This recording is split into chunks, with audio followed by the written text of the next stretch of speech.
Welcome to Aadya media. Andhra Pradesh రాజకీయ అంశాలపై మనతో మాట్లాడడానికి సీనియర్ రాజకీయ విశ్లేషకులు కేఎస్ ప్రసాద్ గారు మనతో ఉన్నారు. సార్ నమస్కారం. నమస్తే అండి.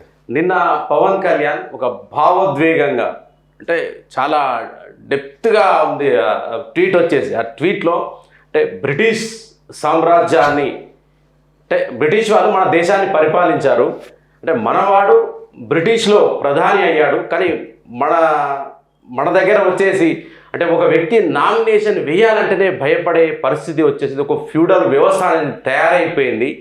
ఫ్యూడల్ వ్యవస్థ గోడల్ని బద్దలు కొట్టాలని చెప్పేసి పవన్ ట్వీట్ చేశారు. సార్ దీనిపైన మీరు ఏమంటారు? ఆయన ఏదో సినిమా తీస్తున్నారు కదా సార్, ఇంకా ఆ సినిమా ఆ టైంలో భావావేశానికి గురైంది ట్వీట్ రూపంలో. ఇప్పుడు మనం ప్రజాస్వామ్యంలో ఉన్నాం, ఫ్యూడల్ వ్యవస్థలు ఎప్పుడో నిర్మూలించబడ్డాయి. అండ్ ఇంకోటి విధంగా చెప్పాలంటే రిషి సునాక్ గారు కూడా అక్కడ ప్రజాస్వామ్యబద్ధంగా ప్రధానమంత్రి అయ్యాడు. అక్కడ ఆయన హిందూ, ఆంధ్రప్రదేశ్ నుంచి లేకపోతే ఢిల్లీ నుంచి లేదంటే ఇండియా నుంచి వచ్చాడన్న కాన్సెప్ట్లో ఆయన ఎన్నుకోబడలేదు. వాస్తవానికి ప్రజాస్వామ్య విలువలు పరిరక్షించబడుతూ ఒక బ్రిటిష్ పౌరుడిగా ఈ హెస్ బీన్ ఎమర్జ్డ్ ఎస్టాబ్లిష్డ్. తాత ముత్తాతల దగ్గర నుంచి ఆయన బ్రిటిష్ సామ్రాజ్యంలోనే ఉన్న ఒక పౌరుడు. పేరేదో మనకి రిషి సునాక్ కనబడుతున్నంత మాత్రాన అక్కడ పౌరుడిని కూడా మనం ఓన్ చేసుకుంటే ఆరిజిన్స్ మే బీ డిఫరెంట్. దానికి మనకున్న ఇప్పుడు ప్రభుత్వానికి సంబంధమే లేని విషయాలు. రెండోది, ప్రజాస్వామ్యహితంగా ప్రజలు మిమ్మల్ని తిరస్కరించబడ్డారు. జగన్మోహన్ రెడ్డి గారిని యాక్సెప్ట్ చేయబడిన వ్యక్తి, గతంలో చంద్రబాబు నాయుడు గారిని ఇవాళ అపోజిషన్ పార్టీకి 23 స్థానాలు ఇచ్చి కూర్చోబెట్టిన వ్యక్తి. ఇదే కదా వాస్తవం. ఇందులో ఏమి మీకు నామినేషన్ వేయడానికి మీరే కదా ధైర్య సాహసాలు, ఒకరిని కొట్టేస్తున్న పేక పిసికి చంపేస్తున్నాయి అని చెప్తుంది మీరే కదా. అంత ధైర్యం ఉన్న నామినేషన్ ఎందుకు వేయలేదు? వేశారు కదా. మీరు అలాంటి కష్టకాలంలో కూడా నిలబడి కొన్ని నామినేషన్లు వేసి కొంతమంది స్వతంత్రంగా గెలిచిన వాళ్ళు ఉన్నారు, సర్పంచులు కానీ లేకపోతే జడ్పీటీసీలు కానీ. నాకు తెలుసు ఆ విషయం. పోరాడితే పోయేది ఏముందని చిన్నప్పటి నుంచి అందరూ మీదేంటి. నేను అదే శ్రీశ్రీ గారి భావజాలంతోనే పెరిగిన వాడిని. నా చదువుకునే టైంలో ఆయన ఇంటి ముందు నుంచి నడిచాను. నాకు నేను ఇంకా ప్రభావితం ఉన్నాయండి ఆ మహానుభావుడికి, శ్రీశ్రీ గారికి. నేను ఖచ్చితంగా చెప్పగలను గర్వంగా. సో అలాంటి ప్రభావం అందరికీ ఉంటుంది. కానీ మనం సమాజంలో ఏం చేయబోతున్నాం? మీకు నచ్చిన భావజాలంలో ఫ్యూడల్ వ్యవస్థ నిర్మూలిస్తాం, ఫ్యూడలిస్టిక్గా ఉన్నారు అనడానికి బాగుంటుంది. బట్ అన్ఫార్చునేట్లీ నాకు ఫ్యూడలిస్టిక్ భావాలు ఉండొచ్చు. But unfortunately I'm living in democracy. డెమోక్రసీలో ఆ భావాలకి మనం నిర్మూలిద్దాం అంటే ఎవరు వ్యక్తి మీద పోరాటం చేస్తాం, మనం సంస్థ మీద పోరాటం చేస్తామా? వ్యవస్థ ఈ విధంగా ఉన్నప్పుడు వ్యవస్థతో నువ్వు ఎందుకు పోరాటం చేయాలి? ఫస్ట్ ఆఫ్ ఆల్ మీకు ప్రతి నిమిషం వ్యవస్థ పరిరక్షిస్తున్నప్పుడు వ్యవస్థని ఫ్యూడల్ వ్యవస్థ ఎలా పోలిస్తారు? ఒక నిరంకుశ భావాలతో ఒకరు ఉండొచ్చు, may be may not be, exceptional. అది ఎక్సెప్షనల్ కేసెస్ తీసుకునేది నువ్వు ప్రాక్టికల్గా ప్రతిదీ అది పాసిబిలిటీ అంటే ఒక ఇట్ ఈస్ పాసిబుల్.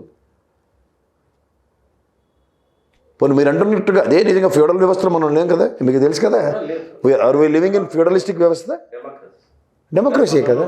మరి అట్లప్పుడు ఫ్యూడలిస్టిక్ భావాలన్నీ ఎలా రాయగలుగుతున్నారు? ఎప్పుడు నామినేషన్లు? ఆ నామినేషన్ వేసిన టైంలో మీరు ఇలా తిరగబడి ఉంటే ఎంత కష్టం రాకపోయిందని కదా. అప్పుడు మీకు తిరగబడింది మాట్లాడింది అంతా నాదెండ్ల మనోహర్ గారు కదా. మీరు ఎక్కడున్నారు? ఈ బ్యారికేడ్లు ఎప్పుడు తెంపుకొని రాలే కదా. నిన్నట్లాగా మీరు ఆ ఎప్పటంలో చేతులు కట్టుకుని నడుచుకుని వెళ్ళినట్టుగా అట్లీస్ట్ ఆ తిరుపతి లాంటి ప్రాంతంలో ఒక మీ జనసైనికురాల ఒక ఆడపిల్ల నిజంగా వీరనారిలో పోరాడింది. ఆవిడ పోలీస్ స్టేషన్లో అట్లా గలాబాలు చేసినప్పుడు అప్పుడు ఏరు మీరు ఊరికైనా తుర్రుమని వస్తారు కదా, బస్సు కారు విమానం వేసుకుని. అలా ఎందుకు అక్కడికి వెళ్ళి సంఘీభావం ప్రకటించలేపారు నెక్స్ట్ డే? సో అందుకని ఏంటంటే సార్, మనకి అనుగుణంగా ఉన్నాయి కాబట్టి, మనకు నచ్చాయి కాబట్టి, నలుగురు మనం మళ్ళీ ప్రభావితమై వింటున్నారు కాబట్టి మన ఎమోషన్స్ని ట్రావెల్ చేయొచ్చు అనుకుని లేని ఎమోషన్స్ క్రియేట్ చేసి మాత్రం ప్రజల్లోకి తీసుకెళ్ళకండి. అది కాదు. అది we are living in democracy, we need to respect democracy. ప్రపంచంలో ఏ దేశానికి లేనంత స్వతంత్రం ఈ డెమోక్రసీలో, బ్యూటీ ఆఫ్ డెమోక్రసీలో మనం ఎంజాయ్ చేస్తున్నాం. ఏది పడితే అది మాట్లాడినా సమాజంలో యాక్సెప్టబిలిటీ ఉన్న సమాజంలో మనం ఉన్నప్పుడు మీరు కావాల్సినట్టుగా మీరు వక్రీకరించుకుంటూ దాన్ని విమర్శనాత్మకంగా, yes you need to criticise government, we are not denying it. But మన వ్యవస్థలను ఇంకొక వ్యవస్థతో పోలిస్తే మాత్రం నో వే, ఐ కెనాట్. అంటే ఏపీ ప్రజల్ని చైతన్యపరచడానికి మనం అంటే పవన్ కళ్యాణ్ ట్వీట్ చేశామని భావించవచ్చు సార్. వాళ్ళు చైతన్యవంతులు కాబట్టి ఇంకొక సీటు కూడా గెలవడం లేదు సార్. ఈయన గెలవనివ్వలేదు కాబట్టి చైతన్యవంతులు చేద్దామంటే ఎలా అవుతుంది చెప్పండి?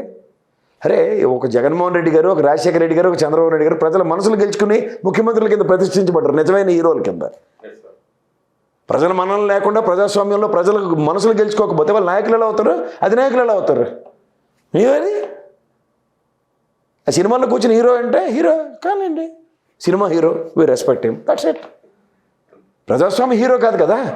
అందుకే నువ్వు నీ ప్రజాస్వామ్యాన్ని గౌరవించలేక కాబట్టి ఫ్యూడల్ వ్యవస్థలు ఉన్న వ్యవస్థను ఫ్యూడల్ వ్యవస్థలతోనూ వాటితోనూ పోలుస్తున్నావు. చెప్పండి సార్, మీరే చెప్పండి. ఇప్పుడు ప్రజల మనసులు గెలుచుకున్న ఈ నాయకులు ఎక్కడ? ప్రజల మనసులు గెలుచుకోకుండా ఆ నాయకుడు ఉండి మనం ఫ్యూడలిస్టిక్ వ్యవస్థలో ఉన్నట్టుగా ఆయన ఇల్యూషన్స్లో ఉంటూ హౌ కెన్ ఈ ఫోర్సెస్? 1, 2, 3, 4, 5, 6, 7, 8, 10 ఇన్సిడెంట్స్ జరగవచ్చు. 11 ఇన్సిడెంట్లో పరిరక్షణ జరిగింది కదా, 12 దాంట్లో జరిగింది కదా. జరగనప్పుడు మాట్లాడదాం. అసలు ఏమీ జరగకుండా 5 ఏళ్ళు ఉన్నాయనుకోండి, అప్పుడు మాట్లాడదాం. మీకు ఒక వ్యవస్థ పార్లగా న్యాయ వ్యవస్థ ప్రతి నిమిషం పరిరక్షిస్తున్నాం. ఏం ఆడుతున్నాం మనం? ఎక్కడున్నాం? ఫ్యూడలిస్టిక్ వ్యవస్థలు ఈ విధంగా పరిరక్షణకు వస్తాయి వ్యవస్థలు అంటే అవగాహన రాహిత్యం ఒప్పుకోవాలా, అక్కర్లేదా? అసహనం అవగాహన రాహిత్యంకి లీడ్ అవుతున్నప్పుడు అవగాహన రాహిత్యంతో ప్రజాస్వామ్య వీళ్ళు పరిరక్షించబడతాయా లేదా అనేది ప్రశ్న.